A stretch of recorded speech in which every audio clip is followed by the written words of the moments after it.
मुंगावली से। वैसे तो पूरे प्रदेश में निगम चुनाव की गूंज है, पर अशोकनगर जिला पूरे प्रदेश में हाईटेक बना हुआ है। भाजपा का अंदरूनी कलह भी साफ साफ दिखाई देने लगा है। यहाँ नाराज कार्यकर्ता अपने पदों से इस्तीफा देते हुए नजर आ रहे हैं, जबकि भाजपा की लिस्ट जारी होने के बाद एक बार पुनः होल्ड की गई। इसके बाद आज फाइनल लिस्ट दिन में जारी हो पाई। वहीं कांग्रेस और आम आदमी पार्टी अब तक अपने अपने प्रत्याशी की सूची जारी नहीं कर सकी, जबकि आज नामांकन का अंतिम दिवस था। कहने को तो मुंगावली एक तहसील है, लेकिन राजनीति के लिहाज में वो हमेशा जिले में अव्वल रही है। सांसद मंत्री भी तहसील से जुड़े हुए नेता हैं। आज नगर परिषद के नामांकन का अंतिम दिन था, जिसमें मात्र 15 वार्ड के लिए 98 फॉर्म जमा हुए। वैसे बहुत से फॉर्म कंप्लीट न होने की स्थिति में जमा होने से भी रह गए। पिछले 2 दिन में भाजपा की लिस्ट फाइनल हुई, फिर होल्ड हुई और आज अंतिम दिन उस पर मोहर बड़ी जद्दोजहद के बाद लग पाई। एक नाम रुपेश मोदी का भी था, जिन्होंने अपनी स्वेच्छा से 7 नंबर वार्ड से लड़ने से मना किया, जिस पर अब मनीष मोदी की पत्नी चुनाव लड़ेंगी। वहीं इस भाजपा की लिस्ट से एक नाम वार्ड 6 से युवा नेता कल्लन शर्मा की पत्नी का था, जिसे लिस्ट में होल्ड किया गया, लेकिन आज उस पर अंतिम मुहर लगी और वहीं उसी सीट से चुनाव लड़ते नजर आएंगे। कल्लन शर्मा पूर्व में भी पार्षद का चुनाव जीते थे और युवा नेता होने के नाते उन्होंने अपने वार्ड में काम भी किया। उनका नाम होल्ड होने पर जनता में भारी रोष देखने को मिला। अब बात आती है ठाकुर महेंद्र सिंह पिस्तौल बीड़ी, जो नाम खुद में ही राजनीति का पर्याय है। वो नगर परिषद मुंगावली में 2 बार अध्यक्ष पद पर रहे और सिंधिया के बेहद करीबी हैं। उनके पुत्र विजय सिंह ने भी आज वार्ड 12 से अपनी ताल ठोकी है, जो भाजपा से चुनाव लड़ते नजर आएंगे। वहीं वार्ड 13 से भाजपा मंडल अध्यक्ष की पत्नी भी चुनावी मैदान में है। कुछ निर्दलीय प्रत्याशी भी मैदान में हैं, जिन्होंने अपना पर्चा दाखिल किया। वार्ड 1 से राजकुमार सेंगर और वार्ड 3 से रजनी राजेश कौशिक, ये वो प्रत्याशी हैं जो सदैव जनता से जुड़े रहते हैं और सामाजिक कार्यों में बढ़ चढ़ कर हिस्सा लेते हैं। आम आदमी पार्टी से भी लिस्ट जारी हुई है, पर 2 नाम वो हैं जो किसी भी पार्टी का समीकरण बिगाड़ सकते हैं, जिनमें अजरा अब्दुल करीम अंसारी और अख्तर खान ने भी पर्चा भरकर दूसरों के लिए खतरे की घंटी बजा दी है। आज सिर्फ फॉर्म का घमासान खत्म हुआ है, अब संग्राम रणभूमि में होगा। किसका पलड़ा भारी और किसका कमजोर होगा, ये जनता और समय तय करेगा। जी अख्तर जी, आप वार्ड नंबर 13 से लड़ रहे थे जी। जैसे कि 13 वार्ड में कांग्रेस भाजपा के दोनों प्रत्याशी जी, और नगर में आज फिर पहली बार आप पार्टी कर रहे हैं जी। इसे लेके आप क्या कहेंगे? आप पार्टी में आम आदमी की ताकत बहुत बड़ी ताकत है। ये आम आदमी की ताकत आम आदमी पार्टी बता देगी जनता के लिए कि आम आदमी क्या कर सकता है। मैं एक गरीब आदमी हूँ और आम आदमी हूँ।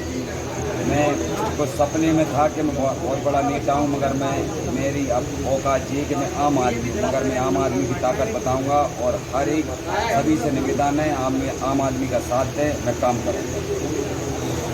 आपका विजय सिंह, आपने कौन से नंबर वार्ड से निर्वाचन का वो बताया नाम? वार्ड नंबर 12 से। आपके पिताजी का 2 बार का कार्यकाल मुंगावली में बड़ा स्वर्णिम रहा है। अगर आप चुने जाते हैं तो 12 नंबर में क्या उपलब्धियां रहेंगी? सबसे पहले तो जो भी गांव में वहाँ के काम की प्राथमिकता जो पिताजी से विरासत मिली, उसी को मुझे आगे लेके जाना है और उन्हें की वार्ड की जो भी समस्या हो उन्हीं को पूरी तरीके से हल करना है। भाजपा में कल लिस्ट जारी हुई, जिसमें कुछ नाम अभी भी शेष हैं, कुछ मान मनंगल का भी दौर जारी है। आप क्या देखते हैं, निचले स्तर के कार्यकर्ताओं को कैसे मनाया जाएगा?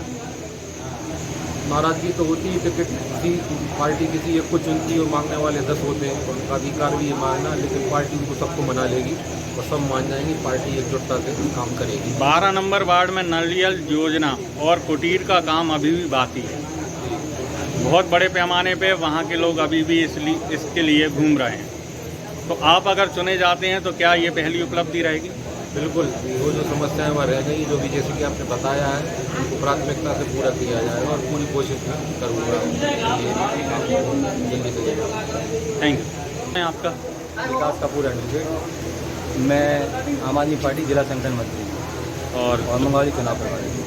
तो आपने 15 ही वार्डों में अपने प्रत्याशी उतारे हुए? नहीं, हमने केवल हमारी पार्टी का सिद्धांत है कि चिन्हित और अच्छे प्रत्याशियों जो समाज सेवी हैं, कल उनको ही हम लेते हैं। अभी हमने 5 वार्डों से जो है प्रत्याशी चिन्हित किए थे, जिनको हमने अभी। कौन कौन से वार्ड हैं? उसमें ward number 3, ward number 13, ward number 11 और वार्ड नंबर 4। तो आपके साथ वार्ड ही नंबर 9। वार्ड नंबर 9 आपके साथ में ये कौन है? अख्तर खान है। ये हमारी मुंगावली में जनता की आवाज़ के नाम जाने जाते हैं। जनता की समस्याओं को जो है उठाते रहते हैं फेसबुक ID पे, फेसबुक पर, व्हाट्सएप पे। अख्तर जी, आप कौन से वार्ड से चुनाव लड़ रहे हैं? जी सबसे पहले तो सभी को जय हिंद जी। मैं वार्ड नंबर 13 से चुनाव लड़ रहा हूँ। मेरा नाम अख्तर खान है और मेरी आवाज़ रही जनता की आवाज़। जनता जो कहेगी वो मैं करके दिखाऊंगा। जनता के हर एक काम के लिए मैं खड़ा हुआ हूँ और सबके काम करूँगा। भाजपा की सूची में बहुत सारे नाम अभी भी छूटे हुए हैं, कुछ कहना चाहेंगे? नहीं, वो हमारा कल था जी, आज, और जो आज है वो सत्य है। अब मैं अपने आप को पहचान चुका हूँ कि हम एक गरीब और आम आदमी हैं, तो आम आदमी की तरह लड़ेंगे और आम आदमी का सभी से सहयोग मांगते हैं। हाथ जोड़ के विनती है कि आम आदमी का साथ दें। मैं काम करूँगा। अगर आप जीतते हैं तो क्या उपलब्धियां रहेंगी आपके वार्ड में? जनता को मैं अपना मोबाइल नंबर दूंगा, जो भी वार्डवासी हो, जो अन्य वार्डवासी भी हैं, जिनका मैं अपना मोबाइल नंबर दूंगा। किसी को भी कभी भी किसी भी वक्त सिर्फ मिस कॉल मारना है या हेलो करना है। इसके बाद मैं उनके सीधे घर पर पहुंचूंगा और जो मेरे से बनेगा मैं पूरी ताकत लगा दूँगा। क्या नाम है आपका? राजकुमार सेंगर। आपने नामांकन दाखिल किया है? बिल्कुल किया। क्या नाम से? राजकुमार सेंगर। नामांकन यहाँ महिला सीट है या पुरुष सीट है? नहीं, सामान्य सीट है, कोई भी लड़ सकता है। तो आपने खुद स्वयं का दाखिल किया है? जी जी।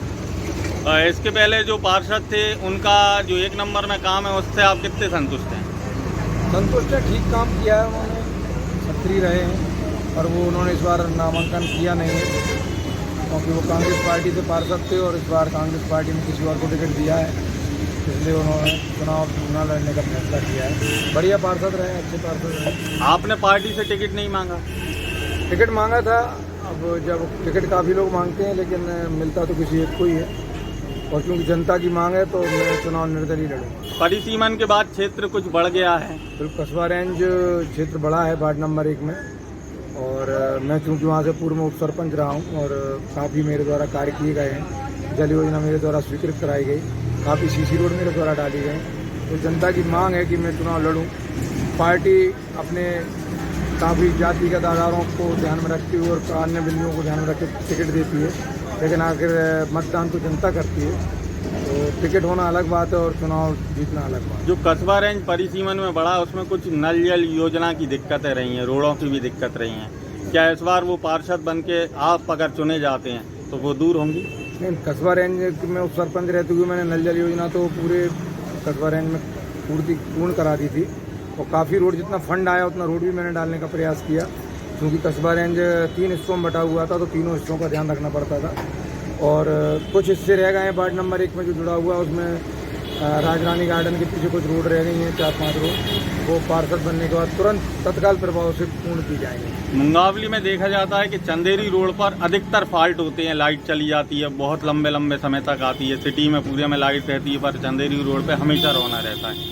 क्या उसके लिए कोई उचित कदम उठाएंगे अगर आप पार्षद बनते हैं तो? बिल्कुल उठाएंगे। अधिकारियों से बात करके जो मेंटेनेंस के नाम पर 1 घंटों लाइट काटते हैं उनसे विस्तृत चर्चा करके एक रूपरेखा बनाई जाएगी कि आप एक बार निश्चित अवधि में अच्छे से मेंटेनेंस कर लें, क्योंकि मेंटेनेंस के नाम पर तो काटते ही हैं, फिर उसके बाद फॉल्ट के नाम पर काटते हैं। तो उनसे यही चर्चा की जाएगी, उनको बिठाकर कि आप लाइट को सुचारू रूप से चलाएं, मेंटेनेंस जितना करना है आप एक बार में कर लें, बार बार फॉल्ट आने से जनता परेशान हो। भाजपा का अंदरूनी कलह बहुत है इस समय, जब कल टिकट का बंटवारा हुआ अभी तक लिस्ट फाइनल नहीं हुई।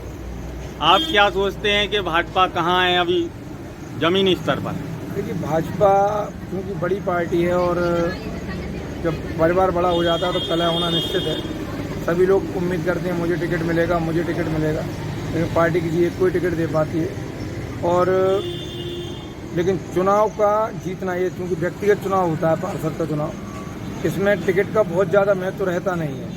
टिकट चूँकि एक सिंबल जनता के उसमें रहता है कि कमल का फूल, इसलिए हर व्यक्ति चाहता है कमल का फूल या पंजे का निशान जो भी मिले तो वो जनता को पहले से याद है। नया सिंबल थोड़ा सा याद दिलाने में दिक्कत रहती है, बस इतना ही फ़ायदा मिलता है सिंबल का, टिकट का। बाकी ये छोटा चुनाव रहता है, इसमें व्यक्तिगत चुनाव रहता है, इसमें पार्टी का कोई ज़्यादा योगदान नहीं रहता। Thank you. खबर भारतवर्ष के लिए मुंगावली से राजीव राय की रिपोर्ट। अपने शहर, अपने प्रदेश की ताज़ा खबरों के लिए लाइक करें, शेयर करें, सब्सक्राइब करें और हाँ, बेल आइकन दबाना ना भूलें, क्योंकि खबर हमारी, फैसला जनतंत्र का।